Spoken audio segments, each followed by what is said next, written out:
Hello again, everyone. I'm going to finish off the NHL with my look at the Devils stay throughout my New York weeks, and then tomorrow I will finish off New York's weeks with my stop in the MLB, where I'll talk about the Mets and the Yankees, both having very successful seasons in the MLB for those two teams. The Devils, though, are the lone team, when you look at the Islanders, Rangers, and Devils, they're the lone team that struggled last year, didn't reach 100 points, didn't even reach 80 points. They finished with a 32, 36, and 14 record for 78 overall points, and they are definitely rebuilding. Their identity, I think, is a little bit up in the air with Brodeur not there anymore. I think he was the identity of the Devils for years, so not having him there anymore, I think has changed the identity of this team, and they need to rebuild and head in a different direction. I think that can be shown through the big trade they made, where they gave up a second-round pick in 2015 and a third-round pick in 2016 for Kyle Palmieri, who I think is going to be a stud on this team. I really have high hopes for him playing on this team. And when you look at the draft, they did have the 6th overall draft pick, where they drafted Pavel Zacha, who is a center, as well as the 42nd overall pick, where they drafted Mackenzie Blackwood, who is a goaltender, the 2nd overall goaltender taken in the draft. So I'm going to get to my thoughts on that when I finish off this segment on the Devils when I talk about the goaltenders. But first, I'll look at their position players, starting with their forwards and their centermen. A lot of good young talent, and I think going forward, Henrique Palmieri as well as Pavel Zacha are going to be the guys that can take this team to a better record and be successful in the future. Henrique last year had 16 goals, 27 assists. He was just born in 1990, still a young guy, and I think can be a 20-plus goal scorer in this league. Palmieri was the 26th overall pick back in 2009, only played in 57 games last year, but had 14 goals and 15 assists in those 57 games. I think with a full season, he can be another 20-plus goal scorer for this team as well. Another good young guy they have on this team in the forward position is Jacob Jofferson, who was the 20th overall pick back in 2009. He had 6 goals and 5 assists in 62 games for this team. Not quite sure if he'll develop into a 20-plus goal scorer, but definitely a good young player for this team going forward. Beyond that, it's a lot of veterans, good veterans, that these guys can learn from, starting with Mike Cammalleri. He was their only player on this team who had a 20-plus goal season last year, 27 goals, 15 assists. That was also just in 68 games.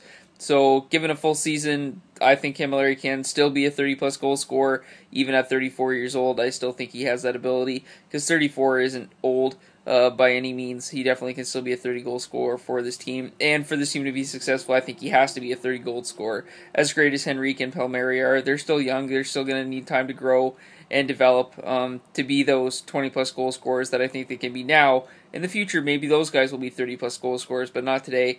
Cammalleri is going to have to be that guy. Cammalleri is going to have to be that guy for this team. They also still have Patrick Elias, who is 40 years old, played in 69 games last year and had 13 goals and 21 assists in those games. So he proves he can still play. He's not going to be a 30-goal scorer, 50-point guy like he has been in the past, but he can still go out there, get you 15 goals, 25 assists, and be a great veteran for those young guys I've already mentioned to learn from. Other guys they have, Tutu as well as Travis Zajac, are a good couple of veterans that these guys can also learn from. Tutu had 10 goals, 5 assists last year. Zajac had 11 goals, 14 assists last year. Again, don't think they're 20-plus goal scorers anymore, but good veterans for these guys to learn from. When you look at the defense, that is where the youth is found. They have five defensemen listed on their roster right now. If you have the NHL app on your phone, that's where I usually get these stats from, because I know it's pretty current. So they only have 5 defensemen currently listed on their team. The oldest one being Andy Green. Excuse me. The oldest one being Andy Green. He was born in 82. The other 4 defensemen they have listed in there are all born in the 90s. Andy Green, though, had 3 goals and 19 assists last year. He will turn 34 in October, so even the oldest guy on this team still isn't over the 35-year-old hump there. So he can still play well for this team. Looking at all the other 4 guys, like I said, all born in the 90s, starting with Jonathan Moore. Last year played with the Rangers as well as the Coyotes. He was the 21st overall pick in 2009, couple goals and 9 assists last year. Then you have Eric Gelinas, if I'm pronouncing that name correctly. If I'm not, I apologize. 6 goals and 13 assists in the 61 games he played in. John Merrill, born in 92, couple goals, 12 assists in the 66 games he played in. And then Damon Severson, who was born in 94, had 5 goals and 12 assists in only 51 games. So I definitely think that the defense is young, growing, developing, can be solid defensemen for this team going forward. But the main thing is, looking at the draft, they drafted a goaltender, second overall goaltender taken, 42nd overall pick. To me, if you draft a goaltender that high, it means you don't have faith in your current goaltenders. And to be fair, whoever is going to be taking over Brodeur had big shoes to fill. I don't think that New Jersey has faith in Corey Schneider. I think if they did, they wouldn't have been drafting a goaltender that high, or they would have found a way to get a better goaltender. But since they couldn't do that through free agency, you're drafting a goaltender, 42nd overall, practically a first round pick, like early second round pick. Obviously, they weren't going to draft a goaltender with the 6th overall pick because in recent memory, I don't think a goaltender's been taken that high. But taking 42nd overall with the with your second pick and the second overall goalie taken proves that you don't have faith in your goaltenders. And to be fair, Corey Schneider, I think, is in a tough situation. 26-31-9 last year. When you look at his record, not a great record, but when you look at his numbers, 2.26 GAA and a 925 save percentage, those are solid numbers. If he has an offense ahead of him that can score 2+ goals a night, Corey Schneider can lead you to a 500 record. He's not going to be a goaltender that can take you into the playoffs and make a deep playoff run like Brodeur used to be able to do, but he's definitely a goaltender that, with those stats, can lead a team to a successful season, and definitely better than a 32, 36, and 14 record. That's also key too, is they lost 14 overtime games. So there's a 14-point swing right there that, even if they won half of those, now they're at 85 points, still not making the playoffs, but at least it's a little more respectable having, a 38, 36, and 8 record kind of thing. At least that's a little more respectable. So they also have to find ways to win in overtime and in the shootouts. Having 14 losses in overtime games is not going to cut it. You have to find ways to win that. And that can also fall on Corey Schneider as well. When you get into overtime, your goaltender does have to step up, and Corey Schneider clearly was unable to do that as he had 9 overtime losses.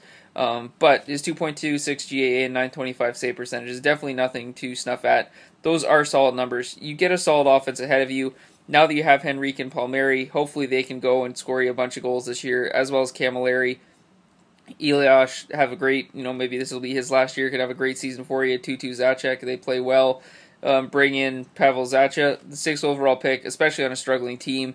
I expect him to be on their opening day roster. If not, he'll be playing in the minors somewhere, but I do expect him to be on their opening day roster. And him, Henrique, and Palmieri can lead this team into the future, and hopefully they can turn their season around. A couple other goaltenders they have. Keith Kincaid, who was born in 89, 6-5-4 last year, 2.59 GAA, 915 save percentage in the 19 games he played in. Okay backup. Yeah, they also have Jan Danis, who was born in 81. He's only played in 53 career games, so he's definitely not an NHL goaltender for sure. 17-21-4, 2.75 GAA, 910 save percentage. Like I've said before, got to have a 900 save percentage to be successful and stay in the NHL. 910 probably isn't going to get it done. But Corey Schneider, I think, is just in a tough situation. He's got a young defense in front of him, and he only has really 3 guys that are going to score 20-plus goals for you. And if he can go out and give you a 2.26 GAA, so he's only giving up 2, maybe 3 goals a night, your offense needs to find a way to get 2-3 goals a night to get to that 500 record.